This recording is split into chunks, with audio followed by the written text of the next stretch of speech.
Last episode में हम लोगों ने देखा था डियाब्लो की fight master of combat Darius से होती है। वो बंदा बहुत ही ज्यादा पावरफुल होता है, लेकिन बाद में पता चलता है कि वो जिमी के ग्रैंडफादर का दोस्त है। वो जिमी को उसके ग्रैंडफादर की एक टेक्निक भी दिखाता है। देन हान बेमौत को आजाद कर देता है और जिमी हजारों सालों बाद अपने एक मैजिकल बेस से मिलता है। बेना को अपनी फैमिली के बारे में पता चलता है तो जिमी उसको उसकी फैमिली के पास ही भेज देता है और उसके बाद जिमी मैजिकल सोसाइटी में पहुंच जाता है, जहाँ पर मैजिकल सोसाइटी का फर्स्ट एड उसको टीचर बना देता है। जिमी पूरी अकेडमी में बहुत ज्यादा पॉपुलर होता है। अब आगे एपिसोड की स्टार्टिंग हम लोग देखते हैं जिमी ब्लू टावर में जाता है एंड ये टावर सेकंड एल्डर मार्कस सैनमिल का है। जैसे ही अंदर जाता है सब लोग उसे पूछने लगते हैं कि काम क्या है। जिमी कहता है मुझे मार्कस से मिलना है। एक लड़की बोलती है मार्कस ऐसे इंसान नहीं है जिससे कोई भी मुंह उठा के मिल ले। जिमी कहता है अगर तुम उनको बताओगी कि उनसे मिलने जिमी वेल्टन आया है तो वो मुझे आराम से ही आने देंगे। और जैसा होना तो वैसा ही होता है। वो लड़की जिमी को मार्कस के ऑफिस तक छोड़ के आती है। उसके ऑफिस में काफी सारी बुक चारों तरफ फैली होती है। तभी उसको एक आवाज आती है मुझे माफ करना लेकिन ये जगह थोड़ी मैसी है।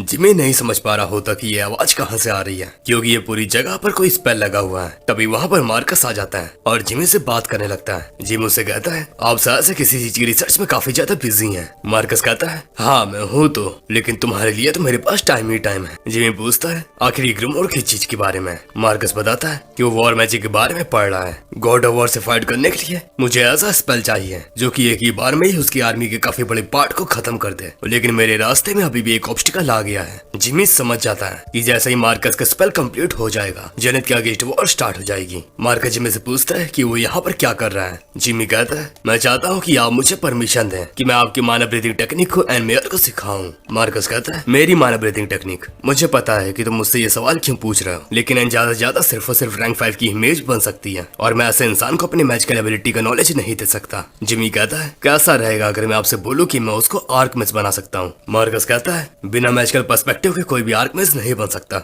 और मैजिकल पर्सपेक्टिव भी हर इंसान को नहीं मिलता। मुझे पता है कि तुम्हारे अंदर बहुत ही ज्यादा टैलेंट है, लेकिन फिर भी अभी तुम रैंक 7 मिस तक नहीं हो। जिमी कहता है मैंने ऑलरेडी एक मैजिकल पर्सपेक्टिव स्टेबलाइज कर लिया है, लेकिन मैं उससे सेटिस्फाइड नहीं हूँ, इसीलिए मैं दूसरे स्टेबलाइज करने की कोशिश कर रहा हूँ। वो बात कर रहा होता है law of multi compound magical seals की, जो कि उसने अपनी प्रीवियस लैब में स्टेबलाइज किया था। लेकिन अगर उसको 12 गॉड्स को हराना है तो उसको और भी ज्यादा पावरफुल होना होगा। मार्कस कहता है क्या 2 मैजिकल पर्सपेक्टिव, ये तो बिल्कुल ही इम्पॉसिबल है, फिर चाहे तुम ड्रैगन ही क्यों ना हो। वो सोच रहा होता है इस बच्चे में फिर भी कुछ न कुछ अलग बात तो है ही, शायद से ये ऐसा कर सकता है। मार्कस जिमी से कहता है अगर तुम इतने ज्यादा कॉन्फिडेंट हो तो चलो मुझसे स्पार करो, स्पारिंग मुझे सेटिस्फाई करो और तुम्हें मैं अपनी मानव ब्रीथिंग टेक्निक को पास ऑन करने की इजाजत दे दूंगा। जिमी उसके डिमांड को एक्सेप्ट कर लेता है। मार्कस कहता है पहले अटैक तुम करो। जिमी कहता है तुम पक्का हो ना, कई थोड़ी देर बाद तुम्हें अपनी बातों पे रिग्रेट ना हो। देन वो मॉडिफाइड 1000 सीज चार्ज करता है और मार्कस के ऊपर अटैक कर देता है, बट उससे मार्कस का बैरियर नहीं टूटता। मार्कस कहता है तुम ऐसे अटैक के साथ मेरे डिफेंस को नहीं तोड़ सकते। तभी जिमी एक और अटैक का यूज करता है ग्रास्प ऑफ डिवास्टेशन,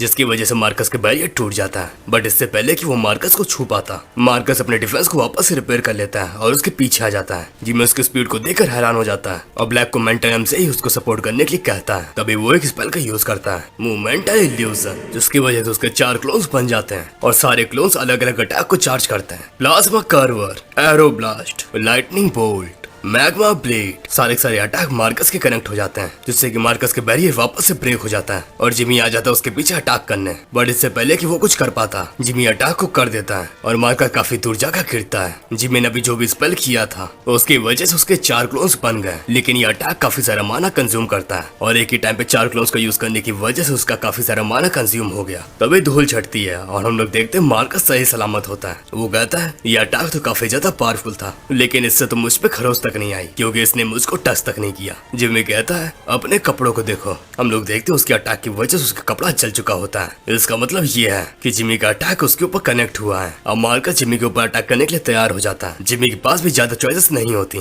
इसी वजह से वो स्टाफ ऑफ एवलन को बाहर निकाल लेता है और उसके एक हाथ में होती है स्वॉर्ड और दूसरे हाथ में होता है स्टाफ ऑफ एवलन। मार्कस जैसे जिमी के पास स्टाफ को देखता है वो हैरान हो जाता है और उसने कई बार किल से ये खरीदने की कोशिश भी की थी, लेकिन उसने उसको नहीं बेचा। वो जिमी से कहता है तो तुम्हारे पास इतना पावरफुल स्टाफ है तो मेरे पास अब तुम्हारे ऊपर नरमी बरतने की कोई भी वजह नहीं है। तभी मार्कस जिमी के ऊपर काफी बड़ा सा अटैक कर देता है तभी जिमी स्माइल करता है। स्टॉर्म, हाँ, रेल्म ऑफ पैराडाइज। और वो जैसे वो टेक्निक का यूज करता है उसको मार्कस का अटैक कनेक्ट नहीं होता, क्योंकि स्टाफ ऑफ एवेलिन का यूज करके कोई भी दूसरे रेल में छुप सकता है और रिया रेल में होने वाले अटैक को डॉच कर सकता है। तभी जिमी काफी सारे क्लोन्स के साथ मार्कस के ऊपर अटैक कर देता है और कहता है मुझे पता है तुम काफी सारे पावरफुल स्पेल को यूज कर रहे हो, लेकिन मैं कुछ ऐसा देखना चाहता हूँ जो बहुत ही ज्यादा पावरफुल हो। मार्कस वापस एक बैरियर बना लेता है और जिमी के अटैक को रोक देता है। वो कहता है तो तुम मेरा मैजिकल पर्सपेक्टिव देखना चाहते हो? जिमी कहता है हाँ, क्या आप मुझे वो दिखाएंगे? मार्कस कहता है अगर तुम यही चाहते हो तो यही ठीक है। जो एनलाइटमेंट मुझे मिली है उससे ना ही मैं लाइटनिंग समन कर सकता हूँ और ना ही हिलस्टॉर्म्स और वोल्केनिक इरप्शन भी नहीं, लेकिन अगर इसका सही तरीके से इस्तेमाल किया जाए तो ये फिर भी तबाही ला सकता है। अगर तुम एक बार इससे हिट हो गए तो तुम सर्वाइव नहीं कर पाओगे। तभी वो जिमी के ऊपर उससे अटैक कर देता है। जिमी उसके अटैक को ब्लॉक करने लगता है, बट जैसे ही वो अटैक जिमी को हिट होता है वो अटैक गायब हो जाता है। जिमी कहता है क्या कुछ नहीं हुआ? ऐसा कैसे हो सकता है? एक सेकंड, ये वर्ल्ड चेंज हो गया। यही होता है आर्कमिस्ट मार्कस रैनमेल का पर्सपेक्टिव, कॉग्निटिव डिसोनेंस। जिमी के ऊपर काफी सारे स्टोन्स आके लगते हैं और जिमी उनको अपने रास्ते से हटाने लगता है। तभी उसके ऊपर एक और अटैक आकर लगता है, बट जिमी बैरियर की यूज करके उससे बच जाता है। जिमी समझ जाता है कि ये एक ऐसा अटैक है जो कि ब्रेन पर इफेक्ट करता है। मुझे भी पता है कि मैं मेंटल अटैक्स में इतना ज्यादा पावरफुल नहीं हूँ और इसके बावजूद मुझे पता चल गया है कि मैं दूसरे रेल में आ गया हूँ। मैं इससे बाहर नहीं निकल सकता क्योंकि मेरी पावर्स अभी उस लेवल की नहीं है। लेकिन अगर मैं न्यूरोलॉजिकल स्पेल को रिवर्स नहीं कर सकता तो इससे बाहर निकलने का सिर्फ और सिर्फ एक ही रास्ता है, जो कि है मार्कस के उस मानो को अब्सॉर्ब करना जो कि स्पेल को पावर दे रहा है। वो 1000 सीज का यूज करता है और साथ ही साथ वो उसको कंबाइन करता है लिवाइथन से। हम लोग देखते हैं मार्कस जिमी की बॉडी को देख रहा होता है। मार्कस को भी पता होता है कि अगर टारगेट की मैजिकल प्रोनेस कास्टर से कम होती है तो वो उसके मैजिकल पर्सपेक्टिव को ब्रेक नहीं कर सकता। मुझे लगता है अब ये काफी होगा। अगर इन सब चीजों के बारे में आर्गनों को पता चलेगा तो वो तो आग बबूला हो जाएगा। हम लोग देखते हैं तभी जिमी उसके पर्सपेक्टिव को तोड़ देता है और उसके हाथ में जो स्वॉर्ड होती है उसमें दो तरीके के माना पैरे होते हैं। एक होता है स्टाफ ऑफ एवेलिन का माना और दूसरा होता है मार्कस रैनमेल का। तभी जिमी माना यूज करके मार्कस के ऊपर एक स्लैश अटैक करता है और वो अटैक मार्कस के कनेक्ट हो जाता है। मार्कस ये देखकर हैरान होता है कि अभी जिमी ने इसके ऊपर जो अटैक किया था वो मार्कस का ही मैजिकल पर्सपेक्टिव था। वो जिमी से पूछता है आखिर उसने ऐसा कैसे किया? जिमी बताता है मैंने सिर्फ आपका माना एब्जॉर्ब किया था ताकि मैं उस इल्यूजन से बाहर आ सकूं, लेकिन मैंने पता नहीं कैसे आपकी एबिलिटी भी अब्सॉर्ब कर ली। मार्कस कहता है तो इसका मतलब क्या ये कोइंसिडेंस था? जिमी सोच रहा होता है इसने साथ सही कहा, ये कोइंसिडेंस ही था, लेकिन कोई बेवकूफी होगा जो इस डिस्कवरी को ऐसे ही छोड़ दे और उस पर काम ना करे। मेरे शॉर्ट में एक आर्कमिस्ट का मैजिकल पर्सपेक्टिव आया था और मैं इसको नजरअंदाज नहीं करूंगा और मैं इससे अपने खुद का एक नया मैजिकल पर्सपेक्टिव बनाऊंगा। वो मार्कस कहता है तो बताइए मैंने कैसा किया, क्या आप सेटिस्फाइड हैं? मार्कस कहता है बिल्कुल, मैं तुम्हें मेरी मानवविद्या टेक्निक की नॉलेज को पास ऑन करने की इजाजत देता हूँ। और ऐसे ही कुछ टाइम बीत जाता है। हम लोग देखते हैं मार्कस रेमंड के साथ होता है एंड वो उससे पूछता है तुम उस स्पार के बारे में क्या सोचते हो, तुम्हें वो कैसा लगा? रेमंड कहता है मेरे पास वो डिस्क्राइब करने के लिए वर्ड्स ही नहीं है। मैंने स्वॉर्ड और मैजिक दोनों पे ही ऐसा कमांड किसी पर भी नहीं देखा। मुझे तो भरोसा ही नहीं हो रहा है कि कोई ऐसा इंसान भी हो सकता है जिसके दोनों में ही इतनी ज्यादा मास्टरी हो। और उसने तुम्हारी मैजिकल पर्सपेक्टिव का भी यूज किया। उसने जो भी किया वो करने में आर्क मेजर्स को भी दिक्कत आती है। एक आर्क में से फाइट करने के मैजिकल प्रोनेस होना, स्वॉर्ड में इतनी ज्यादा प्रोफिशिएंसी होना एंड ऊपर से गॉड स्पिरिट ने उसको अपनी सेंट क्रू में भी चुना है। आखिर एक इंसान इतना वर्सेटाइल कैसे हो सकता है, वो भी इतने सारे एरियाज में? जिमी वेल्टन। अब जब भी मैं उसका नाम सुनता हूँ तो मेरे दिमाग में सिर्फ और सिर्फ एक ही चीज आती है कि वो इंसान भी है कि नहीं। उसको देखने से ऐसा लगता है कि उसको गॉड ने किसी विशेष काम के लिए बनाया है। मार्कस कहता है अभी के लिए बहुत है, अब इसके बारे में ज्यादा बात मत करो। हमें नहीं पता कि कोई हमारी बातें कब सुन ले। अब ये तो टाइम के साथ ही पता चलेगा कि जिमी इस वर्ल्ड में क्या क्या चेंजेस लाता है। देन तभी वापस से सीन चेंज होता है। हम लोग देखते हैं लेनन को जो कि जिमी का गेट खटखटा रहा होता है। तभी जिमी उसके पीछे आ जाता है। जिमी पूछता है क्या हुआ, तुम आधी रात में यहाँ पर क्या कर रहे हो? वो बताता है कि ने उसको बताया था कि जिमी उसको अपना अप्रेंटिस बना रहा है। क्या तुम सच में ऐसा करने वाले हो? जिमी कहता है पहली बात तो जिमी नहीं, मिस्टर जिमी, मैं तुम्हारा इंस्ट्रक्टर हूँ, और दूसरी बात मैं उनको अपना अप्रेंटिस बनाने के बारे में श्योर नहीं हूँ। लेनन कहता है सच में? तो फिर तुम मुझे अपना अप्रेंटिस बना लो। जिमी अंदर जाते हुए कहता है तो तुम इसी वजह से आधी रात में यहाँ पर आए हो, लेकिन तुम्हें इस चीज के बारे में अपने फादर से पूछना चाहिए, क्या तुमने ऐसा किया? लेनन कहता है नहीं। जिमी कहता है लोग क्या सोचेंगे अगर तुम अपने फादर की जगह मुझसे मैजिक सीखोगे, इसीलिए गुड नाइट। और वो गेट को जोर से बंद कर देता है। लेकिन लेनन वापस से गेट को खटखटाता है। जिमी गुस्से में गेट को खोलता है और उस पर चिल्लाने लगता है, बट वो अपने सामने कुछ अलग ही देखता है। हम लोग देखते हैं लेनन रो रहा होता है। जिमी कहता है क्या तुम सच में रो रहे हो? लेनन कहता है मैं इनको मुझे सरपास करते हुए बैठे बैठे सिर्फ देख नहीं सकता। प्लीज मुझे भी अपना अप्रेंटिस बना लो, मैं तुम्हारा बेस्ट अप्रेंटिस बनूंगा। जिमी इसके बारे में सोचता है कि वो अपनी एज के हिसाब से काफी अच्छा है और मुझे इस पर नरमी बरतने की भी कोई भी जरूरत नहीं है। जिमी कहता है मैं इसके बारे में सोचूंगा सिर्फ और सिर्फ तब जब तुम एल साइमन से परमिशन ले लोगे। लेनन कहता है सच में? जिमी कहता है हाँ, अब यहाँ से दफा हो जाओ। लेनन वहाँ से चला जाता है। जिमी कहता है मुझे तो ऐसा लग रहा है कि जब वो परमिशन लेने जाएगा तो साइमन उसको घर से ही बेदखल कर देगा। हम लोग देखते हैं लेनन साइमन के पास पहुंच चुका होता है। साइमन पूछता है आखिर तुम यहाँ पे क्या कर रहा हूँ? लेनन कहता है मैं मिस्टर जिमी के अंडर अप्रेंटिस बनना चाहता हूँ। साइमन कहता है क्या? लेनन कांपते हुए कहता है मैंने उससे इस चीज के बारे में बात की थी। उसने कहा था वो मुझे टीच करने के लिए तैयार है, लेकिन उसके लिए मुझे आपकी परमिशन लेनी पड़ेगी। साइमन सोच रहा होता है क्या ये वही लेनन है जिसको मैं जानता था? ये आगे बढ़ने के लिए अपनी प्राइड तक को त्याग रहा है। अब मैं ये चीज कह सकता हूँ कि वो बड़ा हो रहा है। वो उसको अप्रूव कर देता है। लेनन बहुत ज्यादा खुश हो जाता है। साइमन कहता है बस तुम इस चीज का ध्यान रखना कि तुम हमारी रेपुटेशन को मिट्टी में मत मिला देना। हम लोग देखते हैं मैजिकल सोसाइटी के ब्लैक एली का सीन। हम लोग देखते हैं एक आदमी को जिसके घुटनों पे कोई गिरा हुआ होता है और वो होता है सिल्वर। वो उसे ऑफिस एक्स मांग रहा होता है। उसकी पूरी वेंस डैमेज हो चुकी है, लेकिन उसको फिर भी एक बोतल और चाहिए। उसकी हालत इतनी ज्यादा खराब है कि उसका हार्ट उसका साथ कभी भी छोड़ सकता है। वो बंदा कहता है और इतना सब होने के बावजूद उसको ऑफिस एक्स चाहिए। वो एक बोतल निकालते हुए कहता है तुमने स्टूडेंट के बीच में ये ड्रग को फैलाकर काफी अच्छा काम किया, लेकिन तुम अब हमारे काम के नहीं हो। वो उस बोतल को तोड़ देता है और सिल्वर को अपने पैरों के नीचे कुचलने लगता है। तभी पीछे से एक बंदा आता है। वो कहता है क्या तुम्हें उसको मारने की सच में जरूरत है? वो बंदा कहता है तुम्हें पता है कि मैं कैसा हूँ। दूसरा वाला बंदा कहता है बहुत हो गया। उसके गुस्से को देखकर पहला वाला बंदा शांत हो जाता है और वहां से चला जाता है। देन सीन शिफ्ट होता है मेन ऑफिस में,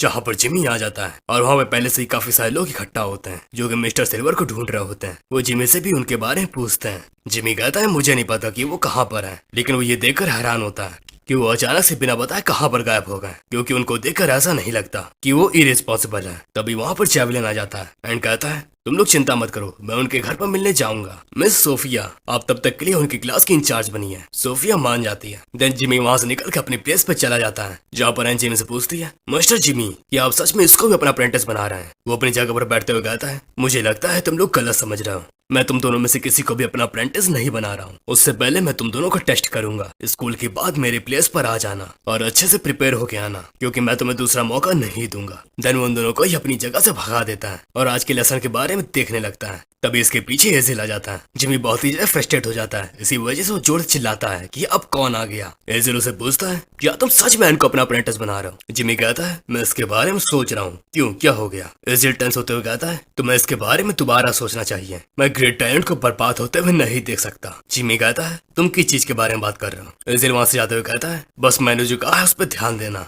हम लोग देखते हैं सोफिया की क्लास खत्म हो चुकी होती है। जब एनफिनियस को देखती है तब उसको वो बहुत ही ज्यादा अजीब लग रहा होता है। इसी वजह से वो उससे पूछती है कि क्या वो बीमार है? फिलियन कहता है नहीं, मैं ठीक हूँ, मैं बस एक और बोतल पीऊंगा और उसके बाद पूरी तरीके से ठीक हो जाऊंगा। एन कहती है मेरे ख्याल से अब तुम्हें ये नहीं पीना चाहिए, तुम ऑलरेडी ही 3 बोतल पी चुके हो और ये चौथी है। फिनियस गुस्सा करते हुए कहता है मुझे अकेला छोड़ दो। लेनन एन से पूछता है आखिर उस बंदे को क्या हुआ? एन उसको बताने लगती है, लेकिन लेनन वहां से निकलने लगता है। मुझे इससे फर्क नहीं पड़ता कि उसको क्या ही हो गया। एन कहती है रुको, मैं भी आ रही हूँ, बट वो नहीं रुकता। एन उससे कहती है मैंने जब तुमसे रुकने को कहा था तुम रुके क्यों नहीं? तुम्हें मेरे लिए वेट करना चाहिए था। लेनन कहता है वेट, और वो भी तुम्हारे लिए? तुम मेरी राइवल हो तो फिर मैं तुम्हारे लिए वेट ही क्यों करूं? देन वो वहां से उड़कर निकल जाता है। एन कहती है तो ऐसी बात है तो मैं भी तुम्हें जीतने नहीं दूंगी। वो हेस्ट का यूज करती है और उसका पीछा करने लगती है। हम लोग देखते हैं फिनियस को, जो कि जैसे ही बोतल पीता है वो वापस से ठीक हो जाता है। देन वायरविंग के पास पहुंच जाता है। हम लोग देखते हैं वो वहां से बाहर निकल चुके होते हैं और उनके साथ में 2 लड़कियां भी होती हैं। वायरविंग उससे कहता है फिनियस तुम अपने आप को लकी मानो, क्योंकि तुम वो आखिरी इंसान हो जिसको मैं सर्कल में आने दे रहा हूँ। फिनियस भी उसको मस्का लगाने लगता है। वो बस यही सोच रहा होता है कि मुझे इंतजार करना चाहिए और अगर सभी चीजें ठीक गई तो मैं जल्दी इंटरमीडिएट लेवल पर आ जाऊंगा। देन वो लोग एक बिल्डिंग के सामने आ जाते हैं। उसके गेट पे कुछ गार्ड्स भी खड़े होते हैं। एरविंग उनको अपना वीआईपी इनविटेशन दिखाता है, जिसकी वजह से उसको अंदर जाने की परमिशन मिल जाती है। और वहाँ पर वही बंदा होता है जो कि थोड़ी देर पहले मिस्टर सिल्वर को पेल रहा था। वो बताता है कि वो ट्रिनिटी लैब का मैनेजर है। ट्रिनिटी लैब इसी जगह का नाम है। वो अपना नाम बताता है एस्टर। देन सीन चेंज होता है जिमी के पर्सनल चैम्बर में, जहाँ पे लेनन आ चुका होता है। एन भी उसका पीछा करके वहाँ पे पहुंच चुकी होती है। वो कहती है आखिर तुम मेरे लिए रुके क्यों नहीं? लेनन कहता है तुम मेरी राइवल हो, तो मुझे तुम्हारी मदद करने में टाइम वेस्ट क्यों ही करना चाहिए। वो लोग ऐसे ही बहस कर रहे होते हैं। तभी उन दोनों के सर पे 2 बुके आके लगती हैं और ये मारा होता है जिमी ने। वो उन दोनों को शांत होने को कहता है एंड मार्कस की माना ब्रीथिंग टेक्निक के बारे में बताता है। लेनन कहता है एक माना ब्रीथिंग टेक्निक जिसमें पूरी बॉडी यूज होती है, मैंने ऐसी चीज के बारे में कभी भी नहीं सुना। जिमी बताता है कि इस माना ब्रीथिंग टेक्निक को मार्कस ने बनाया था और तुम लोगों को इसको 1 दिन में मास्टर करना है, समझ गए ना? वो दोनों लोग ये बात सुनकर चौंक जाते हैं। क्या 1 दिन में? और ऊपर से इस माना ब्रीथिंग टेक्निक को एक आर्क में इसने बनाया है, तो ये कोई भी आम माना ब्रीथिंग टेक्निक से बहुत ही ज्यादा अलग है और साथ ही साथ हार्ड भी। जिमी कहता है मेरे अप्रेंटिस को कम से कम इतना तो आना ही चाहिए, अगर तुम ये नहीं कर सकते तो अभी भी तुम पीछे हट सकते हो। एन उठते हुए कहती है मैं ये करूंगी, फिर चाहे उसके लिए मुझे कुछ भी करना पड़े। एन को उठता देख लेनु को भी आगे आना पड़ता है, इसीलिए वो भी हाँ कर देता है। तभी जिमी अपने पास से staff of Avalon and Crimea निकालता है और दोनों को ही कंबाइन करके यूज कर लेता है, जिसकी वजह से एन और लेनन दोनों ही क्रीमिया के अंदर टेलीपोर्ट हो जाते हैं। वो लोग पूछते हैं आखिर हम लोग कहाँ आ गए? जिमी बताता है ये वो रेल्म है जो कि उसने अपनी पावर से बनाया है। यहाँ के 24 आवर्स बाहर के वर्ल्ड के 12 आवर्स के बराबर होंगे, मतलब यहाँ का टाइम रियल वर्ल्ड के टाइम से आधे स्पीड से चलेगा, इसीलिए तुम लोग अपने काम में लग जाओ। जिमी ने क्रीमिया से दूसरा रेल्म बनाया और एवलॉन से टाइम को मैनिपुलेट किया। ये भी जिमी की बिल्कुल नई डिस्कवरी है। देन वो अपनी जगह पर आराम से बैठ जाता है। एक लड़का जो कि मैजिक में बहुत ही ज्यादा पावरफुल है, लेकिन उसके अंदर अंडरस्टैंडिंग की कमी है, और एक लड़की जो कि बचपन से ही एक स्कॉलर है, लेकिन प्रैक्टिकल मैजिक में बिल्कुल मीडियोकर है। चलो देखते हैं वो लोग इस सिचुएशन में कितना ज्यादा ग्रो हो सकते हैं। हम लोग वापस से देखते हैं ट्रिनिटी लैब का सीन, जहाँ पर एस्टर के पीछे पीछे चारों लोग जा रहे होते हैं। अरविंद कहता है अगर यहाँ पर पिछली बार के तरीके मिस्टर सिल्वर भी होते हैं तो और भी अच्छा लगता। फिनियस कहता है तो क्या तुम यहाँ पर पहले भी आ चुके हो? अरविंद अपनी पढ़ाई करते हुए कहता है ऑब्वियसली मैं मिस्टर सिल्वर का फेवरेट स्टूडेंट जो हूँ। फिनियस की तबीयत वापस से बिगड़ रही होती है। अरविंद कहता है फिनियस क्या तुम ठीक हो? जो भी हो जल्दी करो, हम लोग बहुत ही ज्यादा स्ट्रांग बनने वाले हैं, इतने ज्यादा स्ट्रांग कि कोई भी हमारे सामने उंगली नहीं उठा सकेगा। एस्टर भी क्रीपी वे में कहता है अरविंद सही कह रहा है, अब ऑफिस के साथ तुम बहुत ही ज्यादा पावरफुल मेजेस बनोगे। देन वो लोग लैब के अंदर चले जाते हैं। एस्टर बच्चों को एक और नया प्रोडक्ट दिखाता है जो कि होता है अपोफिस एक्स। नहीं ये अलग है, वो तो मैथ वाला एक्स और ये है बंदी वाला। हाँ यार तुम लोगों को ऐसा ही समझाना पड़ेगा। अरविंद कहता है ये देखने में तो काफी ज्यादा अमेजिंग है। एस्टर उनको बताता है बिल्कुल, क्योंकि ये इसके प्रीवियस वाले वर्जन से डबल पावरफुल है, लेकिन अभी भी हम लोग इसको परफेक्ट बनाने में काम कर रहे हैं, इसीलिए इसमें छोटे मोटे साइड इफेक्ट्स भी हैं। फिनियस कहता है क्या जो इसका पहला वाला मॉडल था एक्स वाला, क्या उसमें भी साइड इफेक्ट्स थे? एस्टर कहता है आखिर तुमने ये सवाल क्यों पूछा? क्या परफेक्ट एक्स लेने के बाद तुम्हारी बॉडी में कुछ होता है? फिनियस कहता है हाँ मुझे बहुत ही ज्यादा थकावट लगती है, ऐसा लगता है जैसे मेरे बॉडी से एनर्जी खत्म हो चुकी है। एस्टर कहता है इसको तुम मसल सोनेस का तरीका समझो, क्योंकि अगर तुम एक बार अपोफिस एक्स लेना शुरू कर देते हो तो तुम्हारी बॉडी में माना का अब्जॉर्प्शन बढ़ जाता है, इसी वजह से तुम्हारा माना कोर भी बड़ा होता है, और ऑब्वियसली अगर तुम्हारा माना कोर बड़ा होगा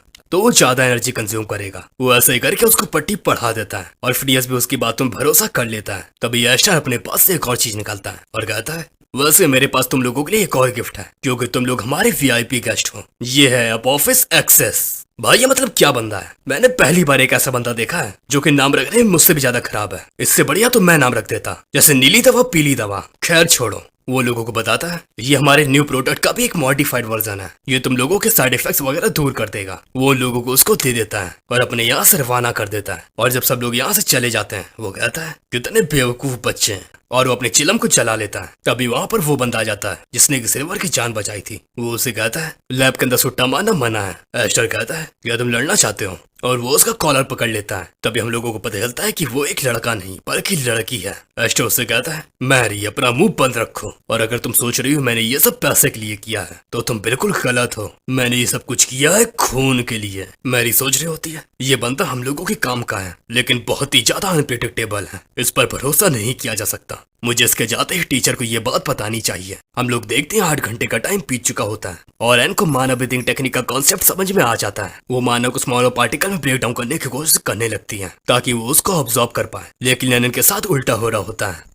उसके कुछ भी पल्ले नहीं पड़ रहा होता। वो कहता है मुझे पता है अब तक तो एन को पूरा कॉन्सेप्ट ही समझ में आ गया होगा। वो इन सब मामलों में मुझसे बहुत ही ज्यादा सुपीरियर है, लेकिन फिर भी मैं एक साइमन हूँ और मुझे इस बात का गर्व है। मुझे इससे फर्क नहीं पड़ता कि मुझे उससे जलन हो रही है। मैं इसी इमोशन को अपने मोटिवेशन का जरिया बनाऊंगा। और वो ध्यान लगाकर बैठ जाता है। हम लोग देखते हैं जिमी उन दोनों पर ही नजर रख रहा होता है। वो कहता है ओह, तो लेनन ने बिना कॉन्सेप्ट समझे ही उसको ट्राई करने का फैसला कर लिया है। लेकिन चलो कोई बात नहीं, क्योंकि सब लोगों के सीखने का तरीका अलग होता है। लेकिन अगर मैं एन को देखूं तो उसके पास इस रेस में क्लियर एडवांटेज है, जो कि है उसका ब्रेन। लेकिन वो फिर भी माना को अपनी बॉडी में सही से स्टोर नहीं कर पा रही है, क्योंकि उसका माना कोर बहुत ही ज्यादा छोटा है। उसे दर्द को सहते हुए माना कोर को अपनी बॉडी के डिफरेंट पार्ट्स में एक्सपेंड करना होगा। बट सवाल ये है कि अब ये कर पाएगी। मैंने उन लोगों के लिए फॉर्मूला भी बनाया है, लेकिन अगर मैं वो उनको देता हूँ तो ये एक तरीके से उनकी मदद होगी, और मैं ये नहीं करना चाहता। अब सब कुछ तुम्हारी हाथों में है बच्चों। हम लोग देखते हैं पूरे 12 घंटे हो चुके होते हैं। हम लोग देखते हैं अपना माना को एक्सपेंड करने में बहुत ही ज्यादा स्ट्रगल कर रही होती है,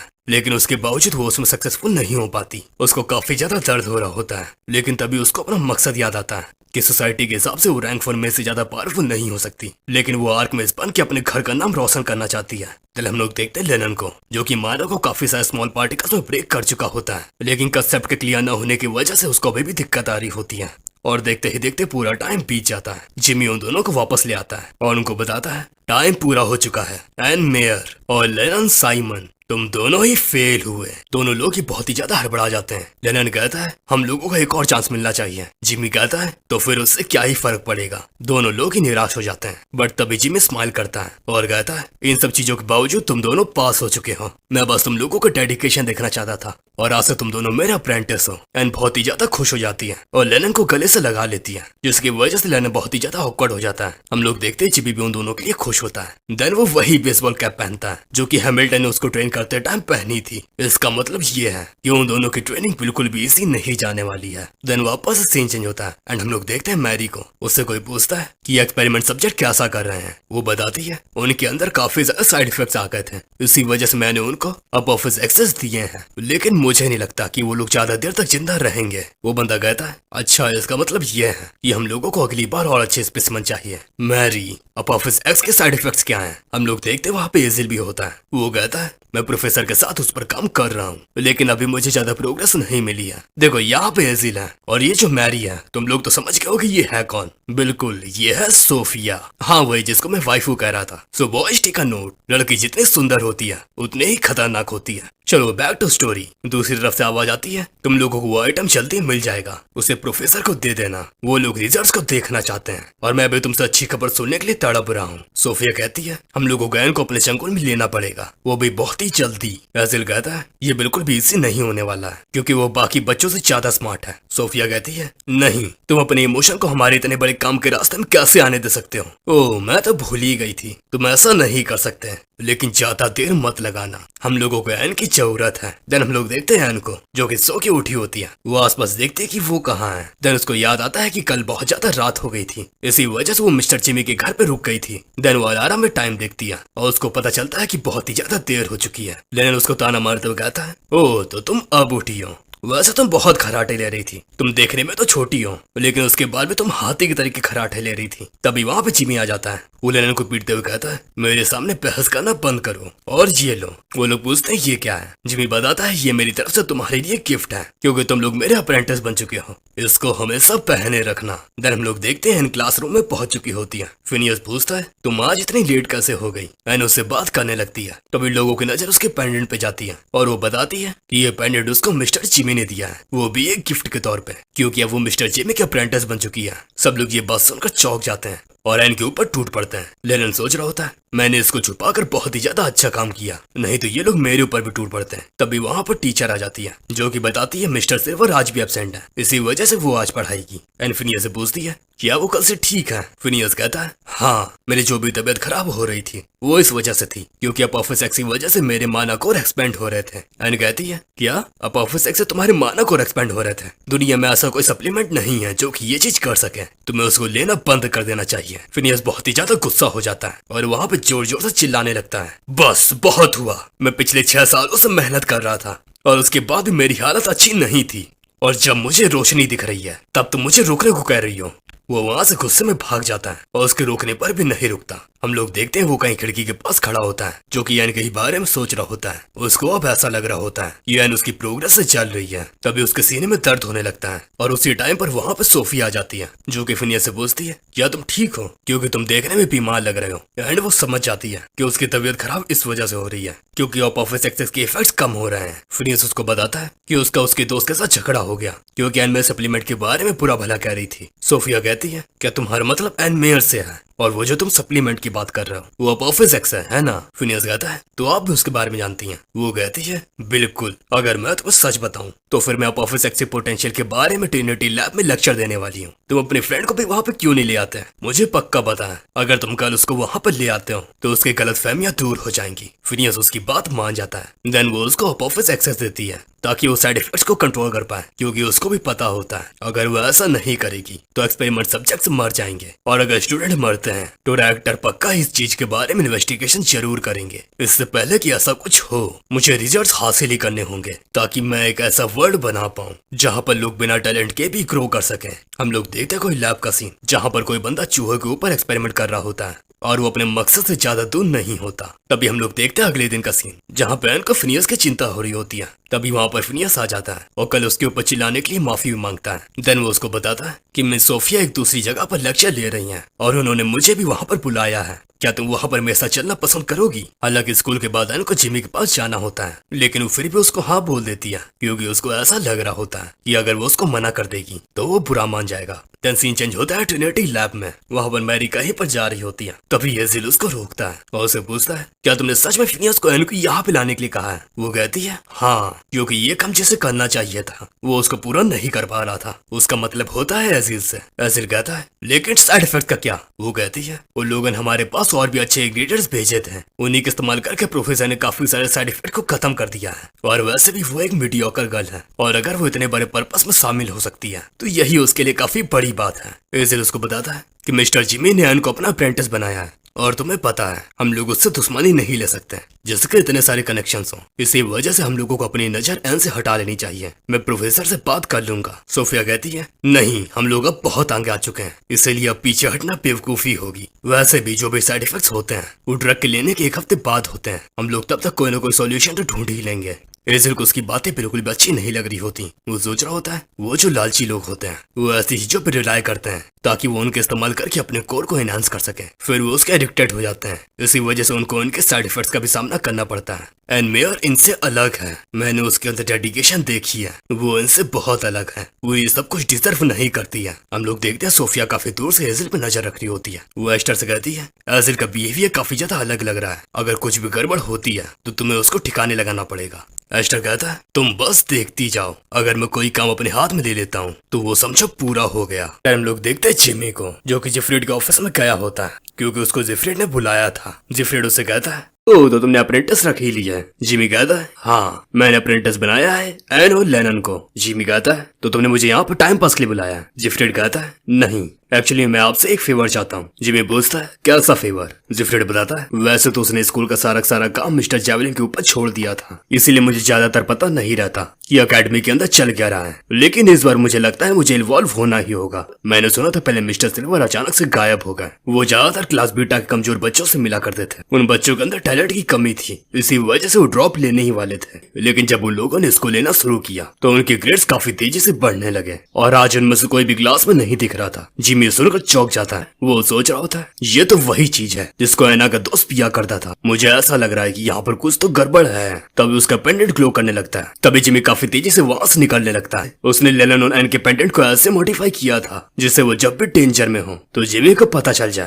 तो हम लोग देखते हैं ट्रिनिटी लैब के लेक्चर हॉल का सीन जहाँ पर सोफिया एन को लेक्चर दे रही होती है और उसको ऑफिस एक्स के बारे में काफी अच्छी चीजें बता रही होती है। एन भी उससे काफी ज्यादा इंप्रेस होती है, बट फिनियस की हालत काफी ज्यादा खराब हो रही होती है। वो बताती है जैसा कि हम सभी को पता है एक मेज की लिमिट उसकी जन्म के साथ ही निर्धारित कर दी जाती है। जिनके पास बहुत ज्यादा पोटेंशियल होता है वो प्रोग्रेस करते रहते हैं, लेकिन जिनके पास पोटेंशियल नहीं होता वो बिल्कुल होपलेस हो जाते हैं। ये बिल्कुल भी सही बात नहीं है। तभी एन की नजर फिनियस पे जाती है जिसकी हालत बहुत ही ज्यादा खराब होती है और वो जमीन में गिर जाता है। फिनियस बहुत ही ज्यादा तड़प रहा होता है। एन उसकी मदद कर रही होती है, लेकिन सोफिया को इन सब चीजों से बिल्कुल भी फर्क नहीं पड़ता।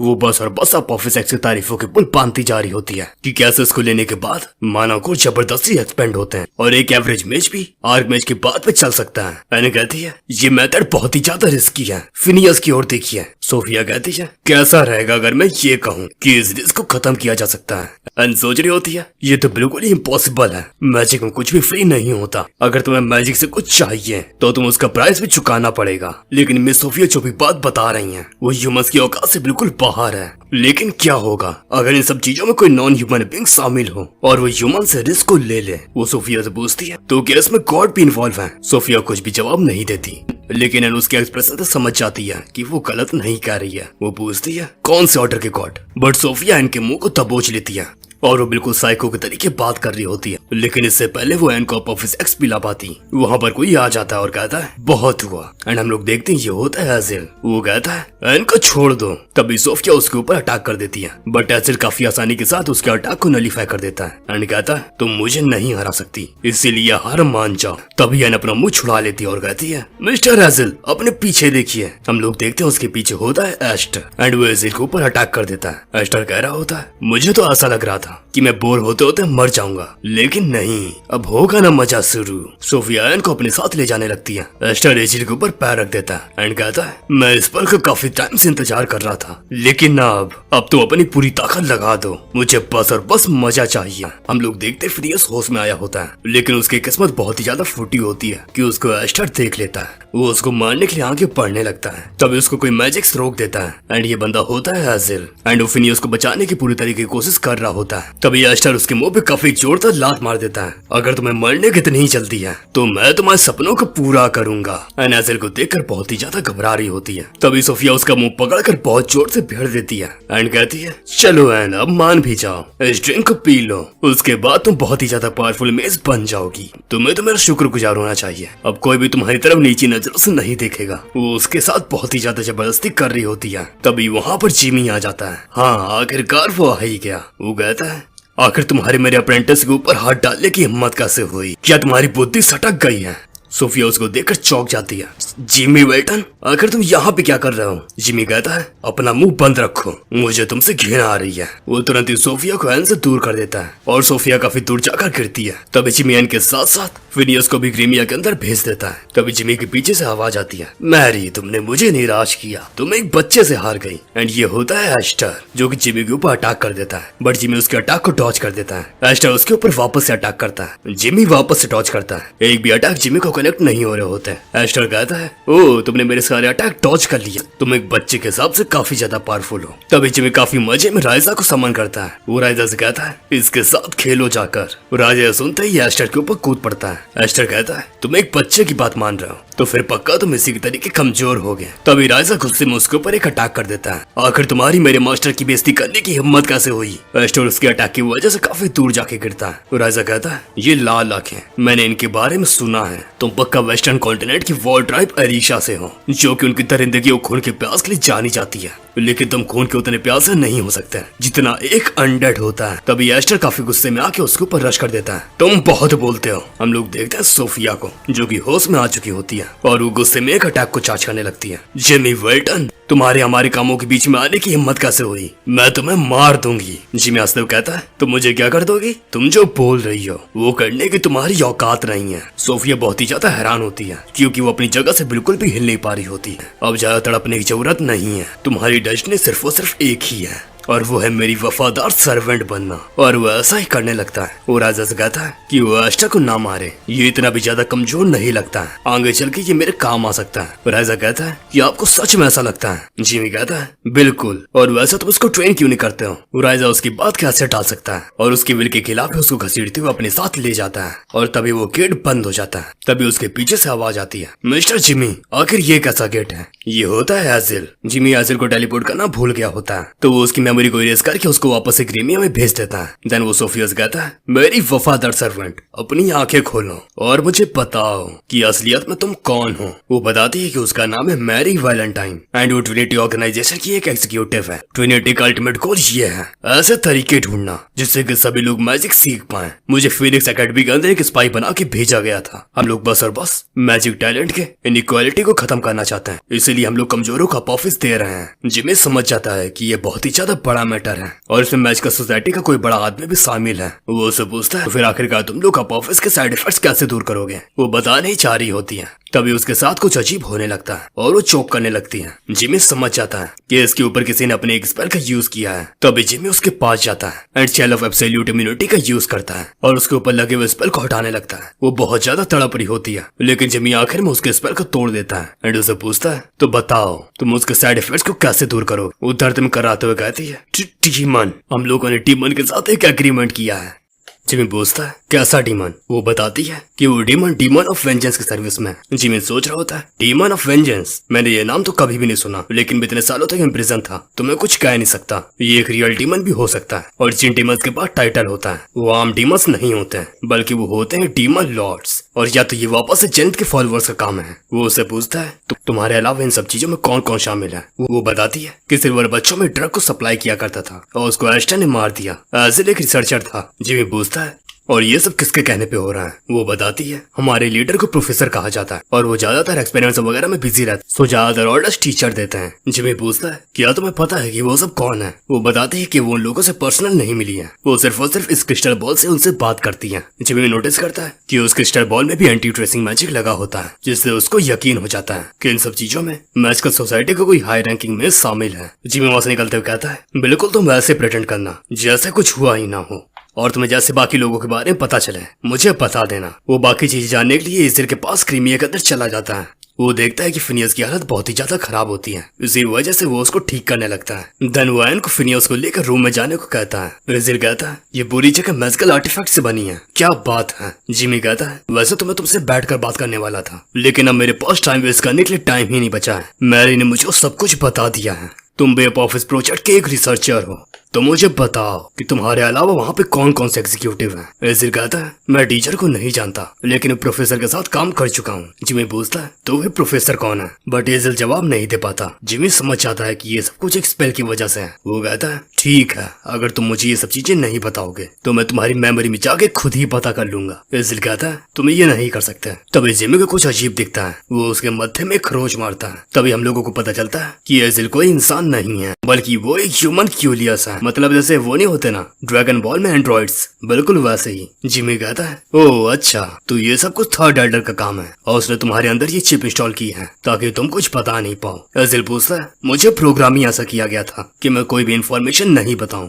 लेकिन तुमने ये सब कुछ पता कैसे कर लिया? क्या तुमने मेरा दिमाग पढ़ा? जिमी कहता है, बिल्कुल मैंने तुम्हारा दिमाग पढ़ा, और सिर्फ इतना ही नहीं, उसमें जो भी डार्क मैजिक था मैंने उसको भी मिटा दिया। वैसे मैं इस कंक्लूजन पे बिना तुम्हारे दिमाग पढ़े ही पहुंच गया था। तुम एक ह्यूमन क्यूलियस हो, तो तुम्हें एक ऐसे बंदे ने बनाया होगा जिसका कैरेक्टर तुम्हारे कैरेक्टर से मेल खाता हो, और इसी वजह से ये पता लगाना बिल्कुल भी मुश्किल नहीं था कि इन सब चीजों के पीछे थर्ड एल्डर है। इज़िल कहता है, मुझे पता है कि मैं इंसान तक नहीं हूँ, लेकिन फिर भी मैंने इंसानियत के खिलाफ इतना खराब काम किया है, तो मुझे जिंदा रहने का हक नहीं है। प्लीज मुझे मार दो। जिमी उसकी चिप को तोड़ देता और कहता है, तुम्हें मारने से कोई भी फर्क नहीं पड़ेगा। मैंने तुम्हारे अंदर से वो चिप निकाल ली है जिसके जरिए थर्ड एल्डर तुम्हें कंट्रोल करता था। अब तुम्हें उसका पालतू कुत्ता बनने की कोई भी जरूरत नहीं है। इज़िल पूछता है, लेकिन क्यों? तुमने ऐसा क्यों किया? जिमी हंसते हुए कहता है, तुमने मेरे अप्रेंटिस की जान बचाई थी, तुम ये उसका ही रिवॉर्ड समझो। जब मैं थर्ड एल्डर को मार दूंगा उसके बाद ही डिसाइड करूंगा कि तुम्हारे साथ क्या करना चाहिए। इज़िल कहता है, मिस्टर जिमी, आप ये अकेले नहीं कर सकते, क्योंकि वो अकेला नहीं है, उसका एक अलाय भी है। लेकिन जिमी ये सब बातें नहीं सुन पाता,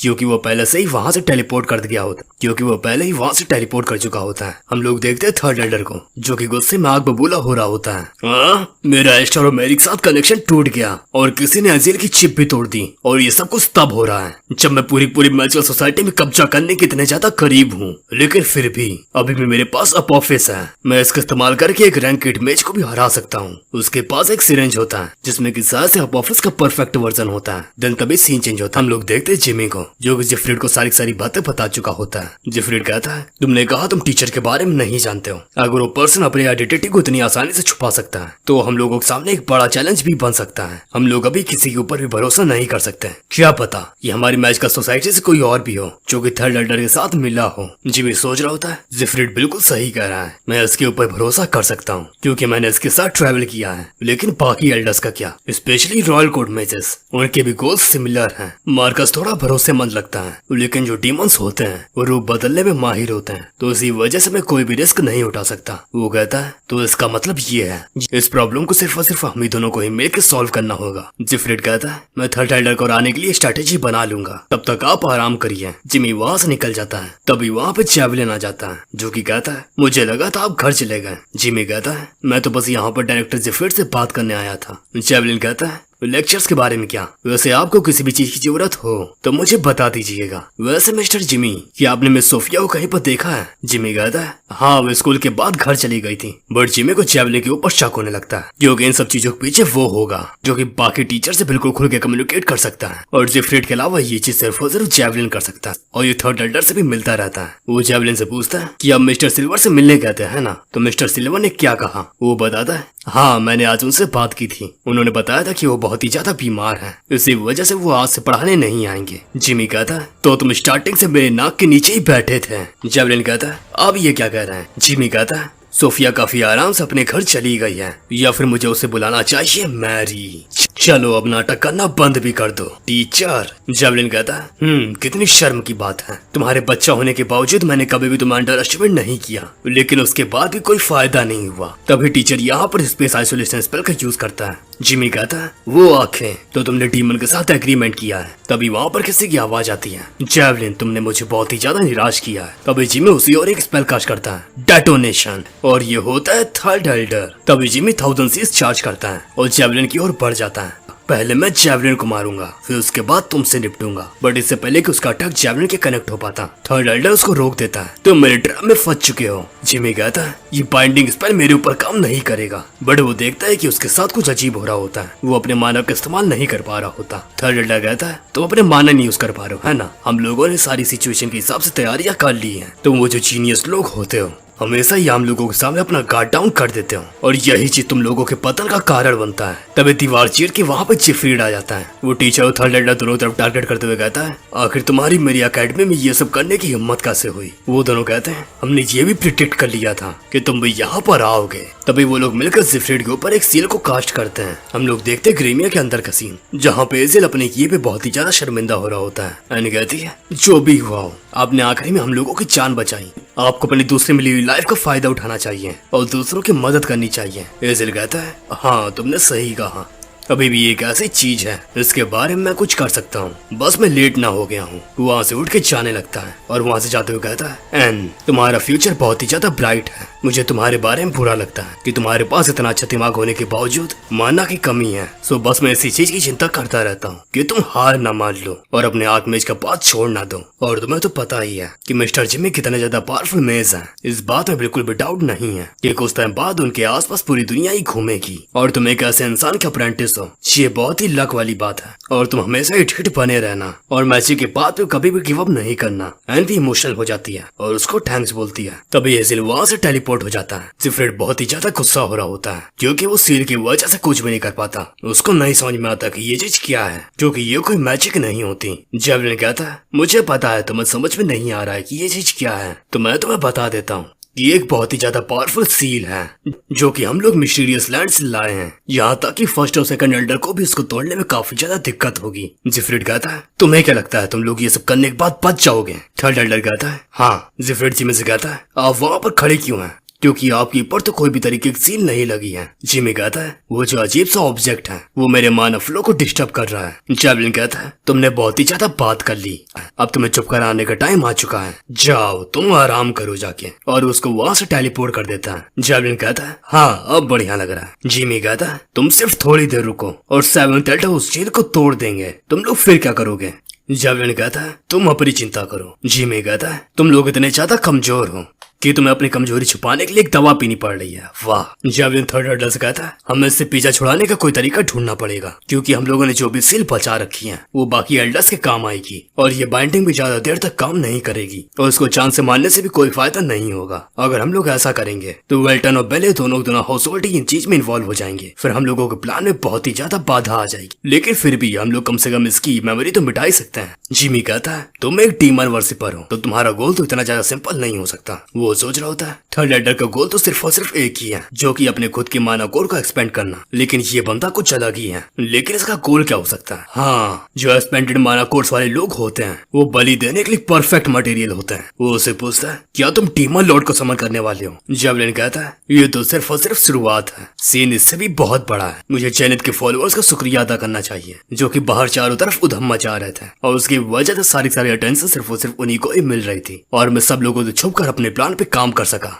वो जिमी की मेमोरीज को मिटाने के लिए उसके सर पे हाथ रख देता है। तभी जिमी कहता है, मेरे पास एक और लास्ट सवाल है, क्या तुम श्योर हो कि तुम्हारा स्पेस आइसोलेशन स्पेल अच्छे से काम कर रहा है? लिवाइथन। तभी वहाँ पे लिवाइथन आ जाता है और जेवलिन की आधी बॉडी को कच्चा ही खा जाता है। जिमी कहता है, तुम मेरे को ज्यादा ही चेप हो रहे थे। थर्ड एडा उसको देखकर चौंक जाता है, तुम डार्क मेस हो? जिमी कहता है, तो तुमने इसके बारे में नहीं सोचा था, है ना? मैं तुम्हारी जान लेने से पहले तुम्हें हर चीज बता दूंगा। थर्ड एडर बहुत ही ज्यादा हंसते हुए कहता है, मैं सब कुछ समझ गया हूँ, तुम कोई भी जीनियस नहीं हो। तुमने सिर्फ और सिर्फ मैजिकल पोटेंशियल के बदले अपनी सोल डीमन को बेच दिया, क्योंकि मैं तो यही सोचता था कि इस एज में कोई भी इतना ज्यादा गिफ्टेड कैसे हो सकता है। तुमने अपनी सोल को डीमन को बेच दिया है। मुझे तो ये भी लग रहा है कि उस जिफ्रिड ने भी ऐसा ही किया है, वो ऐसी चलन वाली बातें करता रहता है। तभी जिमी कहता है, तुम्हारा मुंह बंद करने का टाइम आ चुका है।